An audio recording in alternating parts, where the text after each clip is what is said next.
Hello दोस्तों, welcome back to my channel. जैसा कि आप जानते हैं कि हिस्ट्री का घटना चक्र का सीरीज चल रहा है, जिसमें मैंने 2 चैप्टर पढ़ा रखे हैं आपको। एक हड़प्पा सभ्यता का और एक वैदिक काल का। तो उससे रिलेटेड सारे एक्सप्लेनेशंस आपको बताए गए हैं और बहुत सारे क्वेश्चन जो कि घटना चक्र में दिए गए हैं प्रीवियस ईयर के, जो बहुत सारे एग्जाम्स का है, जैसे कि यूपीएससी का, यूपीपीसीएस का, आरओ का है, या फिर जो वन डे एग्जाम या फिर जो भी एग्जाम्स होते हैं, सारे एग्जाम का पीवाईक्यू मैक्सिमम है। और आपको पता है यूपी पीसीएस के लिए बहुत ही इंपॉर्टेंट होता है घटना चक्र। आप किसी भी टॉपर से सुनिए, उन्होंने रिकमेंड किया है आपके लिए ये घटना चक्र। ठीक है, तो घटना चक्र का हम सीरीज कंटिन्यू रखेंगे और पूरा घटना चक्र कंप्लीट करवाएंगे। तो आप बने रहिए हमारे साथ और देखते रहिए और शेयर करिए दोस्तों के बीच और लाइक करिए। ओके, तो स्टार्ट करते हैं हम।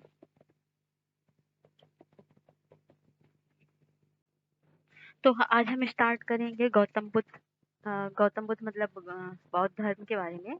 तो बौद्ध धर्म के बारे में हम जितने भी फैक्ट होते हैं पहले तो उसको पढ़ेंगे। उसके बाद उस फैक्ट के अनुसार हम पूरे क्वेश्चन को सॉल्व करेंगे। ठीक है, तो क्वेश्चन को सॉल्व आप भी करिएगा और हमारी हेल्प करिएगा और सॉल्व करके देखिएगा कि आपको बिना आंसर देखे आ रहा है कि नहीं आ रहा। ठीक है, तो ठीक है।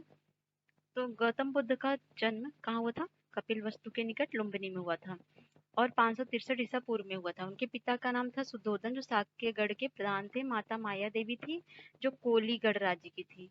और गौतम बुद्ध का बचपन का नाम सिद्धार्थ था। उनके जन्म के बाद ही इनकी माता का देहांत हो गया था। फिर इनकी परवरिश किसने किया था? प्रजापति गौतमी ने। और इनकी 16 वर्ष की आयु में ही यशोधरा से विवाह हो गया था। इसके बाद इनके पुत्र का नाम राहुल था और यशोधरा का नाम और भी है, गोपा, बिंबा, भद्दकच्छना, ये भी है। और अ, बुद्ध के जीवन में 4 दृश्य अत्यधिक प्रभाव पड़ा। 4 दृश्य जो उन्होंने देखा था। पहला वृद्ध व्यक्ति देखा था, फिर बीमार व्यक्ति देखा था, फिर मृत व्यक्ति देखा था, फिर प्रसन्नचित्त सन्यासी देखा था। सिद्धार्थ ने पत्नी एवं बच्चों को सोते हुए छोड़कर गृह त्याग दिया था। गृह त्याग के समय सिद्धार्थ की आयु 29 वर्ष थी।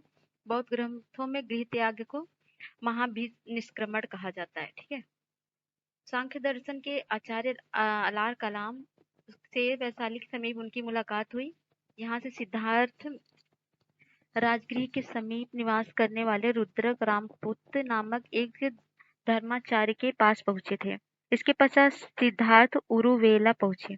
6 वर्षों की कठिन तपस्या के बाद 35 वर्ष की आयु में इनको ज्ञान की प्राप्ति हुई। इसके पीपल के वृक्ष के नीचे पूर्णिमा के दिन, बैसाख की। और ज्ञान प्राप्ति के बाद वह बुद्ध कहलाए। और बुद्ध का अन्य नाम भी तथागत है और इनको शाक्य कुल में होने के कारण इनको शाक्य मुनि भी कहा जाता है। ज्ञान प्राप्ति के पश्चात गौतम बुद्ध ने अपने मत का प्रचार प्रारंभ किया। उरुवेला से सबसे पहले ऋषि पत्तनम, मतलब जो वर्तमान में सारनाथ वाराणसी में है, वहां पर उन्होंने पहला उपदेश दिया था। उन्होंने 5 ब्राह्मण सन्यासियों को पहला उपदेश दिया था, जिसको धर्म चक्र प्रवर्तन भी कहता है। तो इनको जन्म को कमल से रिप्रेजेंट करते हैं, कमल और सांड से, और गृह त्याग घोड़ा से, और ज्ञान को पीपल के वृक्ष से, जिसे बोधि वृक्ष भी कहते हैं, और निर्माण पद चिन्ह से। तो राजगृह में उन्होंने द्वितीय, तृतीय तथा चतुर्थ वर्षा काल व्यतीत किया। मगध के राजा बिंबिसार ने उनके निवास के लिए वेड़ुवन नामक महाविहार बनवाया था। आगे बात करते हैं। राजगृह में चलकर बुद्ध लिच्छवियों की राजधानी पहुंचे थे। वहां पर उन्होंने 5वां वर्षा काल व्यतीत किया था। और यहाँ पर निवास में, यहाँ पर जो महावन थे, उसने कुटाग्रशाला का निर्माण इनके लिए करवाया था।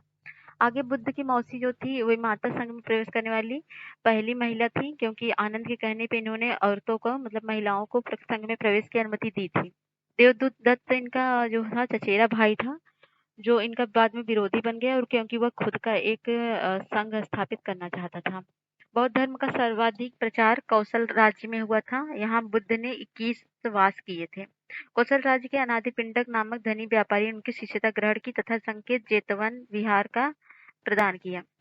भरतहु से प्राप्त एक शिल्प के अनुसार इस दान का उल्लेख है। इसमें जेवतन, अनाथ पेंडिका, देती, कोट्टिम, संध, तेन, केता, लेख उत्कीर्ण मिलता है। आगे बात करते हैं। तो अंतिम वर्षा ऋतु उन्होंने वैशाली में बिताई थी और वहां से वो पावा पहुंचे थे। पावा में वह जहाँ चुंद नामक लुहार की अम्रवाटिका में ठहरे थे, उसने बुद्ध को सूकर मद्दव खाने को दिया, जिससे इनको रक्तातिसार हो गया और 80 वर्ष की आयु में इनकी मृत्यु हो गई, जिसको महापरिनिर्वाण कहा जाता है। तो आगे पढ़ते हैं। बुद्ध के प्रथम उपदेश को धर्म चक्र परिवर्तन कहा जाता है। और उनका यह उपदेश दुख है, दुख के कारण है, उसके समाधान से संबंधित चार आर्य सत्य थे। चार आर्य सत्य क्या है? दुख है, दुख समुदाय है, और दुख निरोध है, दुख निरोध गामिनी प्रतिपदा है। तो बुद्ध के अनुसार दुख का मूल कारण अविद्या के विनाश का उपाय है। अविद्या के विनाश का उपाय अष्टांगिक मार्ग है। मतलब इन सारे चार आर्य सत्यों को दूर करने का उपाय है अष्टांगिक मार्ग। और अष्टांगिक मार्ग क्या है? सम्यक दृष्टि, सम्यक संकल्प, सम्यक वाक, सम्यक कर्मांत, सम्यक आजीव, सम्यक व्यायाम, सम्यक स्मृति, सम्यक समाधि। तो बुद्ध अपने मत को मध्यम प्रतिपदा मतलब मध्यम मार्ग कहते थे। और इन्होंने इनके जो दो अनुयायी में बांटे गए थे, भिक्षु भिक्षुणी या फिर उपासक उपासिकाएं। सामान्य मनुष्यों के लिए बुद्ध ने जिस धर्म का उपदेश दिया उसे उपासक धर्म कहा जाता है। बौद्ध धर्म के त्रिरत्न है बुद्ध, धम्म, संघ। तो प्रथम उपदेश इन्होंने राजगृह में दिया था 483 ईसा पूर्व में, और अध्यक्ष थे महाकश्यप, और शासक कौन थे? अजातशत्रु। याद करिएगा, चारों बहुत इंपॉर्टेंट है, आगे क्वेश्चन भी इसी से होगा। द्वितीय है 383 ईसा पूर्व वैशाली में, और सुपुगामी इसके अध्यक्ष थे, और कालाशोक इसके शासक थे इस टाइम। और तृतीय था 247 ईसा पूर्व पाटलिपुत्र में, और गोमलीपुत्र मतलब तीस जो थे इसके अध्यक्ष थे, और अशोक जो थे इसके क्या थे? शासक थे। चतुर्थ क्या था? ईसा की प्रथम शताब्दी में कुंडलवन कश्मीर में हुआ था। वासुमित्र अश्वघोष उपाध्यक्ष थे, और कनिष्क शासक थे। तो इनके जो नियम थे, इनके परंपरागत नियम को वे विश्वास रखने वाले को अस्थावीर और थेरावादी कहते थे। इनका नेतृत्व महाकच्चायन ने दिया था। और आगे देखते हैं तो चतुर्थ बौद्ध संगीति के समय धोन ने भाषा के रूप में संस्कृत को अपनाया था। इस संगीति के समय बौद्ध धर्म स्पष्ट रूप से हीनयान और महायान दो संप्रदाय में बटी थी। कौन से में? चतुर्थ बौद्ध संगीति में। और आगे देखते हैं बैसाखी मत के अनुसार प्रमुख आचार्य कौन थे? वैभाषिक मत में था, इसमें वैभाषिक मत सर्वास्तिवाद के। तो देखते हैं धर्मत्रात, धोतक, बुद्धदेव, वासुमित्र। सत्रांति के संप्रदाय सुत्पिटक पर आधारित है। और शून्यवाद के प्रवर्तक नागार्जुन है, जिन्होंने लिखा था माध्यमिक कारिका। नागार्जुन के अतिरिक्त इस मत के विद्वान थे चंद्रकीर्ति, शांतिदेव, शांतिरक्षित, आर्यदेव। नागार्जुन की तुलना मार्टिन लूथर से की जाती है। हियन ने इसे संसार की चार मार्गदर्शक शक्तियों में से एक कहा है। इसे भारत का आइंस्टीन भी कहा जाता है। चीनी मान्यता के अनुसार नागार्जुन ने चीन यात्रा कर बौद्ध शिक्षा प्रदान की। नागार्जुन मतलब चीन गए और वहां पर उन्होंने बौद्ध मत का प्रचार प्रसार किया। विज्ञानवाद अथवा योगाचार संप्रदाय की स्थापना मैत्रेय अथवा मैत्रेयनाथ ने किया था। असंग तथा वसुबंध ने इसका विकास किया था। और आगे देखते हैं मैत्रेय जो है भावी बुद्ध कहलाते हैं, जो कि फ्यूचर में होंगे। अवलोकितेश्वर प्रधान बोधिसत्व है, इन्हें पद्मपाणी भी कहते हैं। आगे देखते हैं तो तीन त्रिपिटक किसे कहते हैं? विनय पिटक, सुत्त पिटक, अभिधम्म पिटक। विनय पिटक में संघ संबंधी नियम तथा दैनिक जीवन संबंधी आचार विचारों, विधि निषेधों आदि का संग्रह है। जबकि सुत्त पिटक में महात्मा बुद्ध के उपदेश का संग्रह है। और अभिधम्म पिटक में क्या है? धर्म के दार्शनिक सिद्धांतों का संग्रह है। अट्टकथाएं त्रिपिटकों के माध्य भाष्य के रूप में लिखी गई हैं। सुत्त पिटक के अट्टकथा महाअट्टक तथा विनय पिटक की अट्टकथा कुरुंदी है। अभिधम्म पिटक की अट्टकथा मूल रूप से सिंहली भाषा में महापच्चरी है, और बौद्धों का वह धर्म ग्रंथ है जिसमें गौतम बुद्ध के पूर्ववर्ती जन्म की कथाएं संकलित हैं, जिसे जातक कहते हैं, या पाली भाषा में।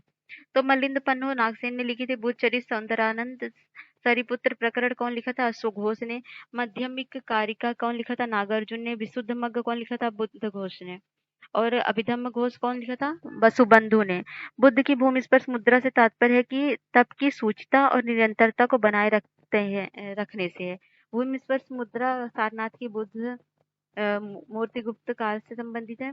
प्राचीन काल में बौद्ध शिक्षा के तीन प्रमुख केंद्र कौन थे? नालंदा, वल्लभी और विक्रमशिला। नालंदा महायान धर्म की थी, वल्लभी क्या थी? हीनयान। महायान की कौन थी? नालंदा, और हीनयान की वल्लभी थी। तो विक्रमशिला महाविहार की स्थापना पाल नरेश धर्मपाल ने कराया था, और उसने यहाँ मंदिर तथा मठ भी बनवाए थे। 5वीं शताब्दी के मध्य गुप्तों के समय नालंदा विश्वविद्यालय अस्तित्व में आया था। सर्वप्रथम कुमार गुप्त ने नालंदा बौद्ध विहार की को दान दिया और बाद में बुद्धगुप्त तथागत गुप्त तथा बालादित्य नामक गुप्त शासकों ने भी इसे बिहार को दान दिया। आगे देखते हैं चैत्य का अर्थ चिता संबंधी। और आगे देखते सर्वप्रथम स्तूप शब्द का वर्णन ऋग्वेद में प्राप्त होता है। इसके अतिरिक्त अथर्ववेद, वाजसेनेयी संहिता, तैत्तिरीय ब्राह्मण संहिता, पंचविंश ब्राह्मण आदि ग्रंथों में स्तूप के संबंध में जानकारी मिलती है।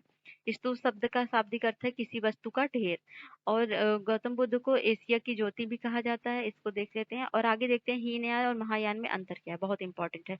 हीनयान का अर्थ है निम्न और उत्कृष्ट है महायान का अर्थ। इसमें महात्मा बुद्ध को एक पुरुष माना गया और इसमें देवता माना गया।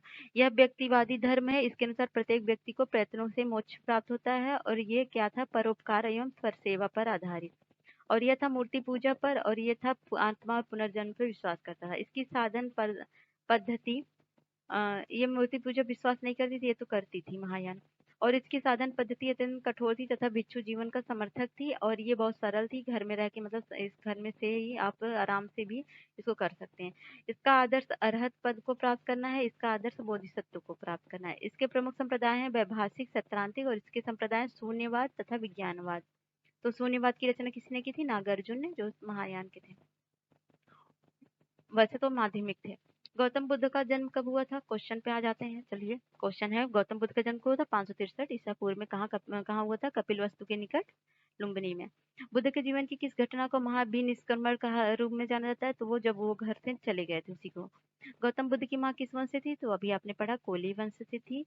और बुद्ध का जन्म हुआ था, तो बुद्ध का जन्म हुआ था लुम्बिनी में। लुम्बिनी कहाँ पड़ता है, नेपाल में। निम्न से कौन सा नाम बुद्ध का दूसरा नाम है, तो पार्थ मिहिर, प्रचंड गुडाकेश। तो मतलब एक दो नाम है इसमें से, पार्थ भी कहीं कहीं कहा जाता है, प्रचंड भी, तो इनमें से कोई नहीं, क्योंकि एक दो से ज्यादा ऑप्शन है।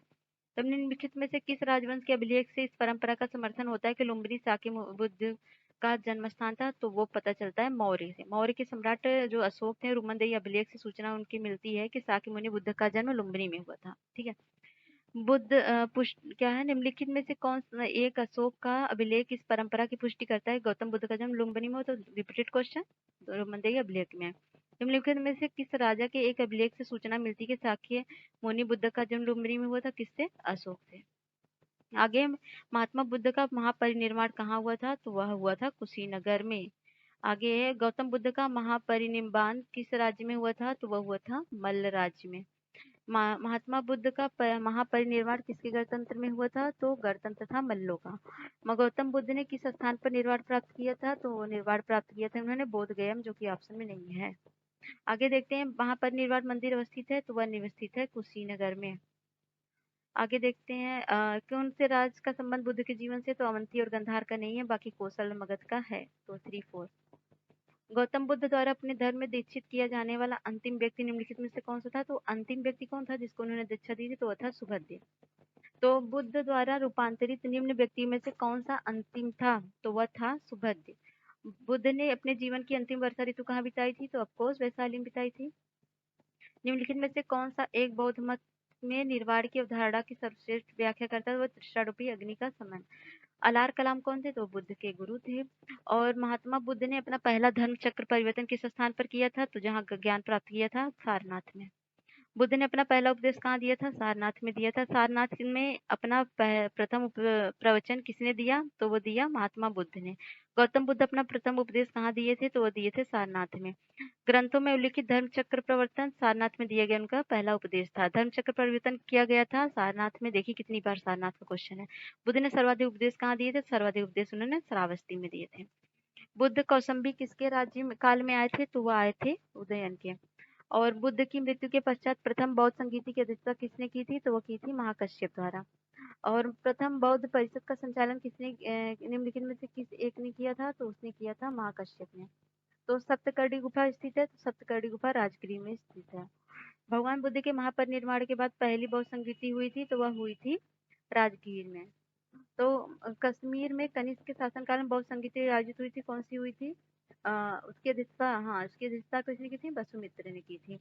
बौद्ध धर्म की महायान शाखा औपचारिक रूप से किसके शासनकाल में हुई थी, तो कनिष्क। देखिए सब कुछ पढ़ाया गया है, इसके पहले एक्सप्लेनेशन दिए गए हैं आपको, पूरा डिटेल में मैंने पढ़ाया। उसके बाद ये सारे क्वेश्चन, इसलिए मैं एक्सप्लेन नहीं कर रही हूँ, आपको खुद दिमाग लगाना पड़ेगा इधर, और नहीं आ रहा तो मैं बता देती हूँ। कनिष्क के शासनकाल में बौद्ध सभा किस नगर में आयोजित की गई थी? तो वो की गई थी कश्मीर में। किस शासक के काल में चतुर्थ बौद्ध संगीति का आयोजन कश्मीर में हुआ था? तो कनिष्क कश्मीर, याद कर लीजिए। चतुर्थ बौद्ध संगीति कनिष्क। इनमें से किस शासक ने चतुर्थ बौद्ध संगीत कश्मीर में आयोजित की थी? ऑफकोर्स कनिष्क। निम्नलिखित में से विचार कीजिए, बुद्ध ने देवत्यारोपण, बोधिसत्व के पद पर चलना, मूर्ति उपासना तथा अनुष्ठान, तो ये क्या महायान की विशेषताएं हैं? तो ये तीनों महायान की विशेषताएं हैं।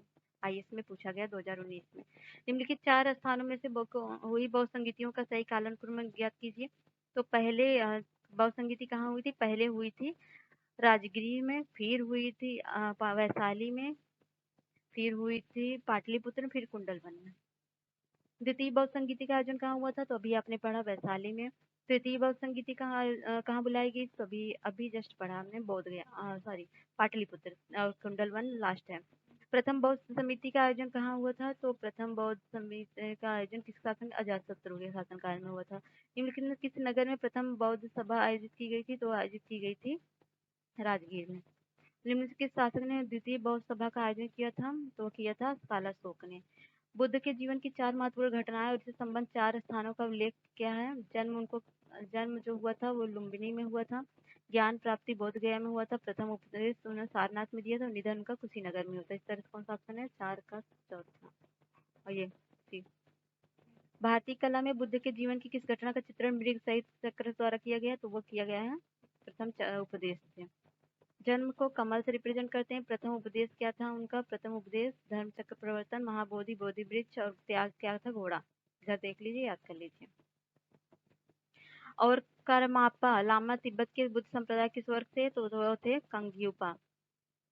आगे देखते हैं, महात्मा बुद्ध के संबंध में निम्नलिखित कथनों में से कौन सा सही? उनका जन्म कपिलवस्तु में हुआ था। उन्होंने बोध गया से ज्ञान प्राप्त किया था। उन्होंने वैदिक धर्म का स्वीकार कर दिया था। और उन्होंने क्या किया था? उन्होंने आर्य सत्य का प्रचार किया था। तो चारों ऑप्शन सही हैं। जीआईसी में पूछा गया क्वेश्चन है। बोध गया में महाबोधि मंदिर बनाया गया, जहाँ गौतम बुद्ध को ज्ञान प्राप्त हुआ था। बोध गया में बोधि वृक्ष अपने वंश की किस पीढ़ी का? तो वो 5वीं पीढ़ी का, क्योंकि पहला जो था शशांक ने उसको कटवा दिया था। उसके बाद अलेक्जेंडर कनिंघम ने इसको लगवाया था। और इसको पत्तियों को छूना मना है, केवल गिरी हुई पत्तियों को आप छू सकते हैं, उठा सकते हैं। निम्नलिखित में से कौन सा बौद्ध पवित्र स्थल निरंजना नदी पर स्थित है? तो निरंजना पर स्थित है बोध गया। बुद्ध के उपदेश किससे संबंधित है? तो बुद्ध के उपदेश आचरण की शुद्धता से संबंधित है। निम्न में से कौन बुद्ध के जीवन में ही संघ प्रमुख होना चाहता था? तो देवदत्त उनका चचेरा भाई जो उनसे जलता था। गौतम बुद्ध ने अपनी मृत्यु के उपरांत बौद्ध संघ के नेतृत्व के लिए निम्न में से किसे नामित किया था? तो उपरोक्त में से किसी को नामित नहीं किया था, क्योंकि आनंद महाकश्यप, उपाली, ये सभी के सामने नहीं थे, बल्कि उन्होंने सबको मिलाकर के बोला था सबको संग आगे चलाना है, ऐसा कुछ। अष्टांग मार्ग की संकल्पना का अंग है, तो ये धर्म चक्र प्रवर्तन और शुद्ध की विषय वस्तु का है। ये आईएएस में क्वेश्चन पूछा गया था। तो गौतम बुद्ध के बारे में क्या सत्य है? देखते हैं। वे कर्म में विश्वास करते थे, आत्मा का शरीर में परिवर्तन मानते थे, निर्वाण प्राप्ति में विश्वास करते थे, ईश्वर की सत्ता में विश्वास करते थे। तो ये पहला है और तीसरा है, और ये नहीं है, ये नहीं है, इसलिए इसका ऑप्शन भी नहीं है, तो इसको हम नहीं बता, मतलब ऑप्शन नहीं है, लेकिन 1-3 सही है। तो आगे देखते हैं, बौद्ध संघ में भिक्षुड़ी के रूप में स्त्रियों के प्रवेश की अनुमति द्वारा कहाँ दी गई थी? तो वैशाली में दी गई थी। पहली कौन सी? प्रजापति गौतमी, इनकी मौसी। त्रिपिटक क्या था? त्रिपिटक क्या है? बुद्ध के उपदेशों का संग्रह, विनय पिटक, सुत्त पिटक, अभिधम्म पिटक। त्रिपिटक ग्रंथ किस संबंधित है? बौद्ध धर्म से। और त्रिपिटक किसकी धार्मिक पुस्तक है? बुद्ध की। त्रिपिटक निम्नलिखित में किस संबंधित है? बौद्धों से। निम्नलिखित में से किस बौद्ध ग्रंथ में संघ के जीवन के विनय प्राप्त होते हैं? तो विनय पिटक से विनय प्राप्त होते हैं। यमक बुद्ध पिटक से संबंधित है, और यमक है अभिधम्म से। और निम्न में से किस बौद्ध साहित्य से महात्मा बुद्ध के नैतिक एवं सिद्धांत संबंधित प्रवचन संकलित हुए हैं? तो सुत्त पिटक से। आगे देखते हैं, बौद्ध धर्म में त्रिरत्न क्या है? त्रिरत्न बौद्ध धर्म संघ। आगे क्या है? प्राचीन भारत के बौद्ध मठों में परवन नामक समारोह आयोजित किया जाता है। तो आपको बता दूं, परवन नामक सभा जो थी, वर्षा ऋतु के दौरान मठों में जो बिच्छुए रुकते थे ना, तो लगभग 3-4 महीने जो बारिश का मौसम होता था तो रुकते थे। तो उसके बाद वो लोग साथ में इकट्ठा होते थे, और जब खत्म हो जाता था सब वर्षा ऋतु, तो वो लोग अपने अपराधों को स्वीकार करते कि जो उन्होंने अपराध कभी किए हों, स्वीकार करके आगे बढ़ते थे। तो इसको भी है। आगे है अशोकाराम विहार निम्नलिखित में किस स्थान पर स्थित है? तो अशोकाराम विहार पाटलिपुत्र में स्थित है। आगे क्वेश्चन, विश्व का सबसे ऊंचा कहे जाने वाला विश्व शांति स्तूप विहार कहाँ पर है? तो वह है राजगीर में। तो बुद्ध की 80 फीट की प्रतिमा जो बोध गया में निर्मित की गई थी, वो किसके द्वारा? जापानियों के द्वारा की गई थी। तो 80 फीट की है, इसको 7 वर्ष बनाने में लगे थे, और ये प्रतिमा जापान के दाई जोकियो संप्रदाय के द्वारा बनाई गई थी। सर्वप्रथम स्तूप शब्द का वर्णन मिलता है ऋग्वेद में। और वह स्तूप स्थल जिसका संबंध भगवान बुद्ध के जीवन से किसी से घटना से नहीं है, तो वो है सांची का स्तूप। और निम्नलिखित में से स्तूपों का सही तथ्यक्रम क्या है, तो इसको बताना इम्पॉसिबल है, क्योंकि हर जगह अलग-अलग तरीकों से इसको रिप्रेजेंट किया गया है। आगे देखते हैं, क्या अनात्मवाद सिद्धांत है, तो बौद्ध धर्म से है अनात्मवाद। आगे देखते हैं, संसार अस्थिर और क्षणिक है, निम्न से किस संबंध है, तो बौद्ध धर्म संबंधित है। निम्नलिखित में किसे एशिया पुंज कहा जाता है, गौतम बुद्ध को कहा जाता है। निम्नलिखित में से किसे एशिया का ज्योतिपुंज, रिपीटेड क्वेश्चन आंसर अगेन, तो गौतम बुद्ध। तो क्षणिकवाद का प्रतिपादन किसने किया था, क्षणिकवाद का प्रतिपादन गौतम बुद्ध ने किया था। भारत के सांस्कृतिक इतिहास संदर्भ में पारमिता शब्द का सही विवरण निम्नलिखित में से कौन सा है, तो पारमिता का अर्थ होता है परिपूर्णताएं जिनकी प्राप्ति से बोधिसत्व पर पथ प्रशस्त होता है। सर एडविन अर्नाल्ड की पुस्तक द लाइट ऑफ एशिया आधारित है, तो ये आधारित है ललित विस्तार पर। बौद्ध धर्म के महायान और हीनयान संप्रदाय में सर्वाधिक मौलिक अंतर निम्नलिखित में कौन सा है, तो वह है देवी देवताओं की पूजा। गौतम बुद्ध को एक देवता का स्थान किस राजा के युग में प्राप्त हुआ, तो कनिष्क के चतुर्थ संगीति में। आगे देखते हैं, भारत में पहले जिस मानव प्रतिमा की पूजा हुई तो बुद्ध की हुई थी। देश में निम्न से किसने मूर्ति पूजा की नींव रखी, बौद्ध धर्म ने। गंधार शैली की मूर्ति कला में बुद्ध के सारनाथ में हुए प्रथम उपदेश का संबंध प्रवचन मुद्रा का क्या है, तो मुद्रा धर्मचक्र परिवर्तन से है। बुद्ध की खड़ी प्रतिमा निम्नलिखित में किस काल में बनाई गई थी, तो बनाई गई थी कुषाण काल में। आगे देखते हैं, बुद्ध की प्राचीनतम प्रतिमा किस शैली में है, तो मथुरा और गंधार दोनों शैली में है, तो ऑप्शन ऐसा है नहीं, तो ठीक है। गुप्त काल में भी है, तो इसको हम नहीं बता सकते हैं ऑप्शन, ठीक है। भगवान बुद्ध की प्रतिमा कभी कभी एक हस्तयुक्त दिखाई गई है, जिसे भूमि स्पर्श मुद्रा कहा जाए, इसको मैंने एक्सप्लेन किया है। वह है आपका मार के प्रलोभन के बावजूद अपनी सूचिता और शुद्धता के साक्षी होने के लिए बुद्ध का धरती का आह्वान। आगे, भूमि स्पर्श मुद्रा का सारनाथ बुद्ध संबंधी है, किसे है, तो वह गुप्त काल से संबंधित है। सारनाथ की भूमि स्पर्श वाली मुद्रा वाली बुद्ध प्रतिमा कालांकित है, तो वह कालांकित है गुप्त काल से। तो परिव्राजक में परित्यागी या भ्रमणकारी सही है, श्रमणकारी में ये नहीं होता, श्रमणकारी में भिक्षु और साधु होता है, तो ये गलत है। उपासक में बौद्ध धर्म का साधारण अनुगामी, ये सही है, तो 1-3 सही है, ये भी। निम्नलिखित में कौन शासक ने बौद्ध मत के विस्तार में योगदान नहीं दिया, तो वो पुष्यमित्र शुंग। इन लोगों ने तो प्रचार प्रसार किया, पुष्यमित्र शुंग मतलब वहाँ पे शासन करते थे और उन्होंने अपने मतलब देश को बचाने के लिए बहुत सारे काम किए। निम्नलिखित वक्तव्य पर विचार करें और नीचे दिए गए कूट से सही उत्तर चुने। कुशीनगर मलगढ़ राज्य की राजधानी थी। महात्मा बुद्ध का महापरिनिर्वाण कुशीनगर में होता, तो दोनों ऑप्शन सही है। अब बस एक्सप्लेनेशन नहीं दे रहे हैं एक दूसरे को, मतलब एक दूसरे से संबंधित नहीं है, कथन कारण नहीं सही है, बाकी दोनों आंसर सही है। निम्नलिखित युगों पर कौन सा सही है, तो लोथल प्राचीन गोदी क्षेत्र है, सारनाथ बुद्ध का प्रथम उपदेश है, राजगीर अशोक का सिंह स्तंभ है, जबकि नालंदा बौद्ध अभिगमन महान पीठ है। तो ये ऑप्शन तीसरा जो है राजगीर नहीं है, बल्कि यहाँ पर सारनाथ है, बाकी तीनों सही है। महायान बौद्ध धर्म में बोधिसत्व अवलोकितेश्वर को किस नाम से जाना जाता है, तो वो पद्मपाड़ी से नाम से जाना जाता है। भारत के धार्मिक इतिहास संदर्भ में निम्नलिखित कथन पर विचार कीजिए। स्थैर्यवादी महायान बौद्ध धर्म संबंध है। लोकोत्तरवादी संप्रदाय बौद्ध धर्म के महासांघिक संप्रदाय की एक शाखा थी। महासंघिकों द्वारा बुद्ध के देवत्वारोपण ने महायान बौद्ध धर्म को प्रोत्साहित किया, तो वो ऑप्शन आपका 2-3 सही है। स्थिरवादी नहीं, ये हीनयान से संबंधित है, तो 2-3 सही है। भारतीय इतिहास संदर्भ में निम्नलिखित कथनों में कौन भावी बुद्ध है जो संसार की रक्षा हेतु अवतरित होंगे, तो मैत्रेय हैं। भारत के बौद्ध मत के हीनयान संप्रदाय की केंद्रीय संकल्पना बोधिसत्व अपने प्रबोध के मार्ग पर बढ़ता हुआ करुणामय है, तो बोधिसत्व समस्त सचेत प्राणियों को प्रबोध के मार्ग पर चलने सहायता करने के लिए स्वयं के निर्वाण प्राप्ति विलंबित करता है, तो ये ऑप्शन 2-3 सही है। और ये जो है हीनयान से नहीं बल्कि महायान संबंधित है। आगे देखते हैं, बोधिसत्व पद्मपाड़ी का चित्र सर्वाधिक प्रसिद्ध है। प्राय चित्रित चित्रकारी अजंता में चित्रकारी की गई है। हीनयान अवस्था का विशालतम सर्वाधिक विकसित शैलकृत चैत्यगृह क्या है, कार्ले में। आगे क्वेश्चन, निम्नलिखित में से किस शैलकृत गुफा में 11 सिरों के बोधिसत्व का अंकन मिलता है, तो वह मिलता है कन्हेरी में। आगे प्रथम शताब्दी ईस्वी में किस भारतीय बौद्ध भिक्षु को चीन भेजा गया था, तो नागार्जुन को भेजा गया था। शून्यता के सिद्धांत के प्रतिपादक कौन थे, नागार्जुन थे। नागार्जुन किस बौद्ध संप्रदाय के थे, तो वह थे माध्यमिक। और बौद्ध शिक्षा का केंद्र क्या है, बौद्ध शिक्षा का केंद्र विक्रमशिला है। 3 शिक्षा केंद्र थे, तो अभी इसमें से ऑप्शन में से विक्रमशिला है। आगे वल्लभी विश्वविद्यालय स्थित है, तो वल्लभी स्थित है उत्तर प्रदेश, नहीं गुजरात में। आगे नालंदा विश्वविद्यालय की स्थापना का युग है गुप्त काल। नालंदा विश्वविद्यालय के संस्थापक कौन है, तो वो है कुमारगुप्त। और हेन सांग के अनुसार नालंदा विश्वविद्यालय किसके लिए प्रसिद्ध है, तो बौद्ध धर्म दर्शन के लिए। तो यहाँ पर 2 कथन कारण दिए हैं। 12वीं शताब्दी के अंत तक नालंदा विहार का पतन हो गया था क्योंकि महाविहार को राजकीय प्रश्रय मिलना बंद हो गया था। तो दोनों ही सही हैं और एक दूसरे की व्याख्या कर रहे हैं। आगे, नव नालंदा महाविहार किसके लिए विख्यात है? तो नव नालंदा महाविहार पाली अनुसंधान संस्थान के लिए विख्यात है। तो निम्नलिखित में से कौन बौद्ध धर्म और जैन धर्म दोनों में समान रूप से विद्यमान है? तप और भोग की अति का परिहार, वेद प्रमाणिक के प्रति अनास्था, कर्मकांडों की फलवत्ता का निषेध, प्राणियों की हिंसा का निरोध।